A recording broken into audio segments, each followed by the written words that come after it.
Bismillahirrahmanirrahim. Assalamualaikum warahmatullahi wabarakatuh. Selamat bertemu kembali di dalam kelas Pendidikan Islam Tingkatan 4, kelas virtual Pendidikan Islam KSSM Tingkatan 4. InsyaAllah kali ini Ustazah akan membincangkan tajuk di bidang fiqah, pelajaran 15, tajuk akikah. Sebelum ni kita telah membincangkan tajuk mengenai ibadat korban. Ya, jadi pada hari ini Ustazah akan membincangkan tajuk baru iaitu bahagian akikah. Okey, jadi sebelum tu kita kalau boleh semua pelajar diminta sediakan buku teks untuk sama-sama kita ikuti kelas. Baik, dalam tajuk akikah ini antara isi penting yang perlu kita beri fokus ialah pertama maksud akikah, yang kedua hukum akikah, yang ketiga dalil akikah, yang keempat binatang yang disyariatkan untuk dibuat akikah, yang kelima syarat sah akikah, yang keenam tempoh masa pelaksanaan akikah, yang ketujuh cara pembahagian daging akikah, dan yang ke-8 ialah hikmah akikah. Okey, seterusnya kita pergi kepada maksud akikah ya. Maksud akikah tu ialah menyembelih binatang ternakan al-an'am sempena kelahiran bayi. Okey, baik, sebelum ni Ustazah dah pun terangkan apa yang dimaksudkan dengan binatang al-an'am ya. Binatang ternakan al-an'am di dalam kelas tajuk kurban ya. Jadi Ustazah tak nak terangkan maksud al-an'am lagi, tapi Ustazah nak fokus kepada akikah ni dilakukan sempena kelahiran bayi. Maksudnya dilakukan akikah kerana rasa bersyukur di atas kurniaan zuriat yang telah Allah beri, dan kita lakukan akikah dengan tujuan tersebut ya. Okey, itu maksud akikah. Seterusnya kita pergi kepada hukum akikah. Dia sama macam ibadat kurban juga, terbagi kepada dua, iaitu pertama sunat muakkad, iaitu sunat yang sangat dituntut ke atas ibu bapa ya, ke atas parents tu. Bukan ke atas kanak-kanak tu sebab kanak-kanak tu bayi, dia tak tahu apa lagi. Jadi ke atas ibu bapa tu, sunat muakkad ke atas ibu bapa tu.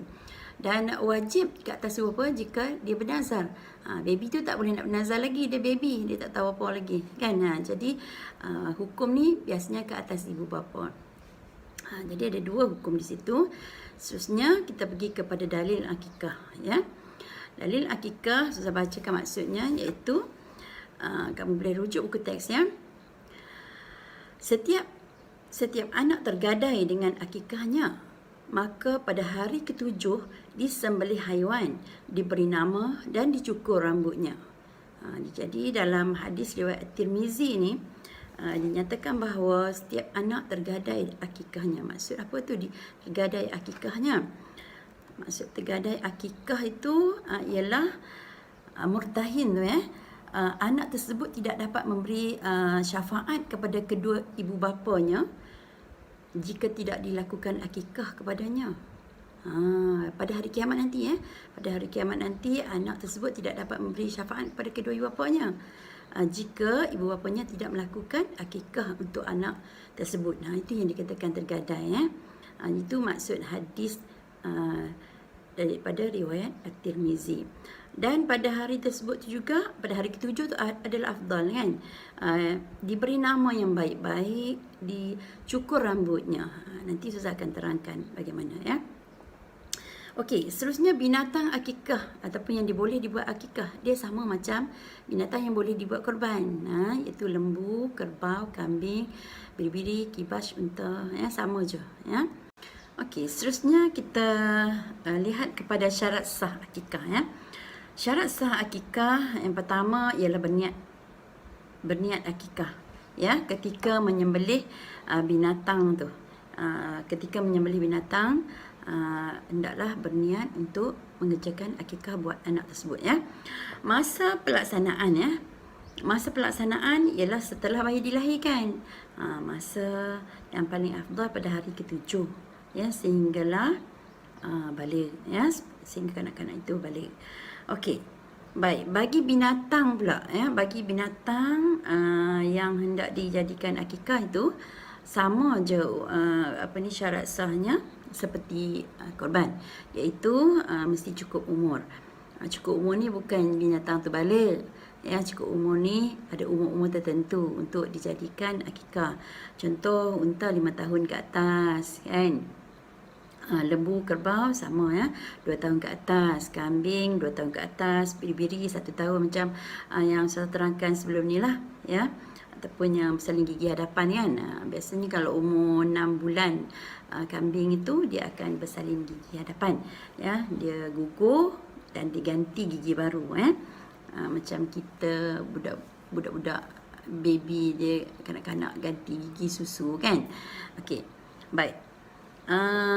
Seterusnya syarat sah akikah ialah sifat binatang al-an'am tu. Sama juga seperti korban, iaitu bebas daripada penyakit dan kecacatan ya. Contoh yang saya pernah terang sebelum ni ialah cacat yang teruk pada satu matanya. Sama ada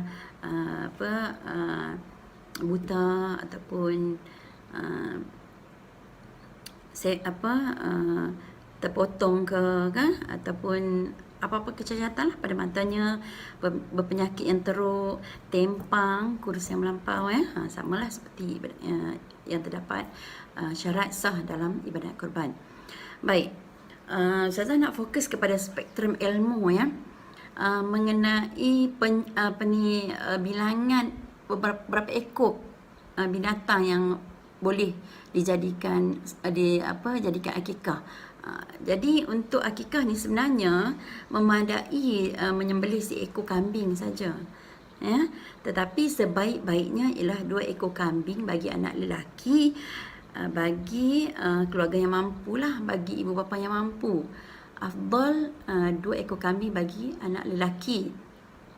Tapi kalau dia tak mampu 2 ekor, dah memadai seekor pun tak apa, boleh ya. Jangan kata tak boleh pula kan, daripada dia tak buat langsung.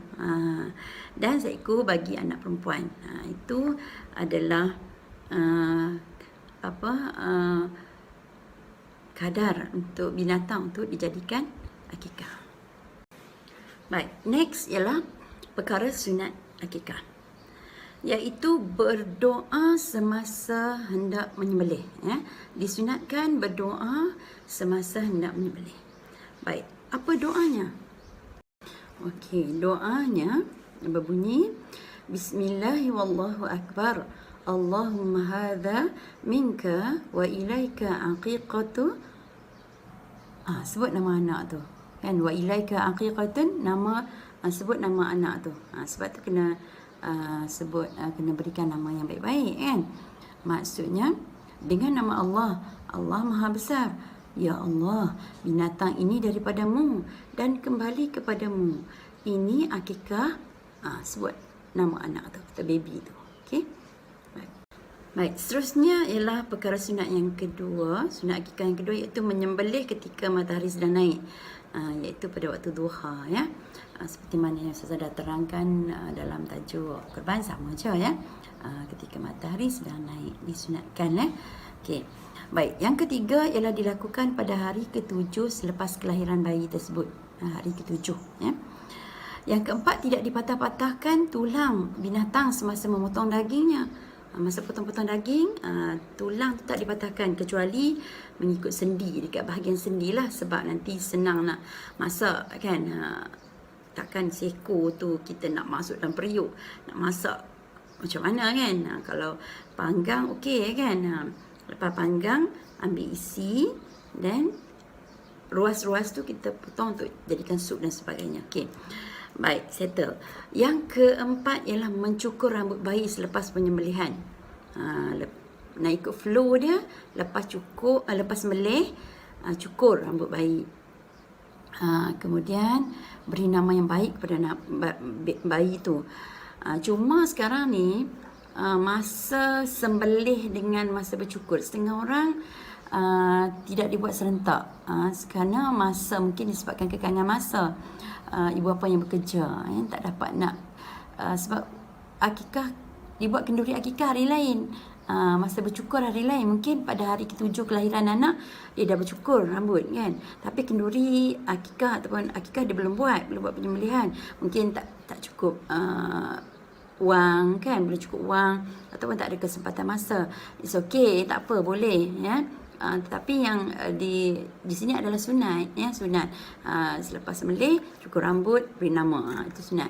Kalau tak nak pun, tak ikut ni pun tak apa ya. Cuma tambah sekarang ada diusahakan oleh NGO tertentu, iaitu melakukan akikah di Kemboja ya, iaitu kita menyediakan wang, memberi wang jumlah yang tertentu, dan akikah tersebut dijalankan di Kemboja. Kita hanya menyatakan niat dan pihak wakil akan melaksanakan akikah di Kemboja. Itu juga dibenarkan oleh syarak. Baik, perkara sunat yang keenam ialah bersedekah emas atau perak seberat rambut bayi yang telah dicukur. Maksudnya macam ni, lepas kita mencukur rambut bayi tu, maka ditimbang berat rambut tersebut, berapa gram. Kalau berat banyak mungkin berapa gram kan, 0.0 berapa gram kan. Dan 0.0 gram tu dikalikan dengan emas masa. Emas masa contohnya 1 gram RM200 katakan.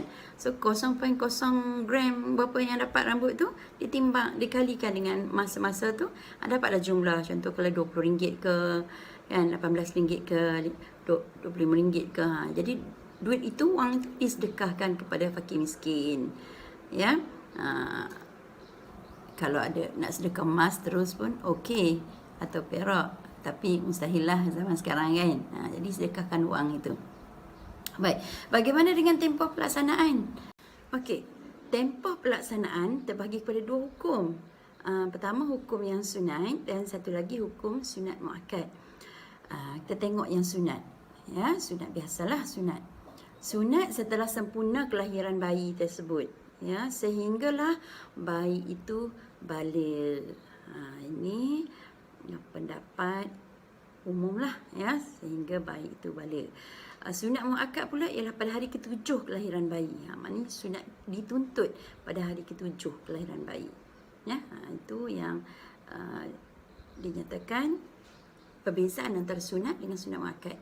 Sunat ni dia umum lah sempurna kelahiran bayi tu sehingga jangka masa dia lahir je dia sampailah dia baligh. Itu sunat. Yang muakkadnya, sunat muakkad yang dituntut ialah pada hari ke-7. Okey? Baik. Seterusnya cara pembahagian daging akikah. Okey. Ada 3 cara pembahagian. Yang pertama, dimasak dengan masakan yang manis dan disedekahkan sesudah dimasak. Masakan yang manis ni maksudnya dicampur dengan gula lah, bagi rasa manis-manis sikit kan, tak kisahlah masak apa jenis masakan pun, sama ada kurma ke ataupun masak dendeng kan, masak rendang ke, masak sweet sour ke, apa, asalkan dia manis-manis kan. Kemudian yang keduanya, masakan itu afdal disedekahkan kepada orang miskin sebab kita nak menyambut kegembiraan itu bersama-sama ya, supaya mereka juga turut bergembira ya. Baik, masakan itu sesuai dimakan juga oleh orang yang berakikah, yang melakukan akikah. Baik, saya nak fokus tentang masakan yang manis tadi tu. Manis janganlah sampai manis sangat kan, sebab ialah dalam keadaan menjaga kesihatan kan, memadai rasa manis-manis sikit ya. Kemudian dibuat, kalau biasanya kita buat kenduri ya, buat kenduri akikah, panggil jiran-jiran yang terdekat kan.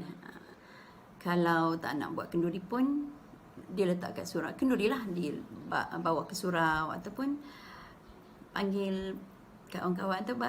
Dalam masa PKP zaman musim COVID-19 ni, di packing pack, dia buat pack dan disedekahkan kepada jiran tetangga ataupun fakir miskin. Okey, akhir sekali kita dah sampai kepada hikmah akikah. Okey, yang pertama, seperti mana yang awal tadi saya beritahu, iaitu akikah ni ialah menzahirkan kesyukuran kepada Allah atas kurniaan cahaya mata. Jadi kita nak menzahirkan rasa bersyukurnya kita dikurniakan zuriat, sebab tak semua orang apabila berkahwin dikurniakan zuriat, kan? Jadi bila dapat zuriat, maka sebagai tanda bersyukur kita melaksanakan akikah dan kita kongsi rezeki lah bersama dengan orang ramai, kan? Yang kedua, menghebahkan berita kelahiran supaya tak timbul prasangka. Kadang-kadang mulut orang ni macam-macam, kan? Tiba-tiba ada anak, kan? Senyap, pakai senyap, tiba-tiba ada anak. Ramai pula tu, kan? Bila ni ada anak, kan? Anak siapa ni? Jadi untuk hilangkan prasangka-prasangka yang tak betul tu, maka eloklah dibuat kenduri akikah, ya. Okey. Yang ketiga, menyuburkan sifat pemurah dan menjauhi sifat bakhil kepada anak tersebut. Ya, didik anak tu dengan sifat pemurah daripada kecil lagi. Ya, Ustazah nak kait sikit dengan masakan manis tu. Kenapa mesti manis, kan? Tak boleh ke buat macam biasa, kan? Sebenarnya bukanlah dia sunat masak manis ni juga satu didikan kepada anak tu supaya dia membesar dengan perkara yang sweet-sweet, yang baik-baik, yang manis-manis. Cakap pun benda yang manis-manis, yang baik-baik. Tak cakap benda yang, kalau orang utara dia cakap lok-lak, kan? Tak cakap yang kesat-kesat, kan? Cakap yang baik-baik. Itu satu didikan sebenarnya. Islam mengajar umat dia membuat perkara yang sweet-sweet, yang baik-baik. Sweet di sini bukan bermakna sweet yang tak halal, sweet yang baik-baik lah. Macam contoh akikah ni, bercakap yang baik-baik, yang manis-manis, yang sedap didengar, yang tak menyakitkan hati, ya. Jadi saya rasa kita untuk akhirnya kita rujuk kepada hadis yang diriwayatkan oleh Ibnu Umar bahawa Rasulullah sallallahu alaihi wasallam bersabda, inna ahabba asma'ikum ilallah Abdullahi wa Abdurrahman.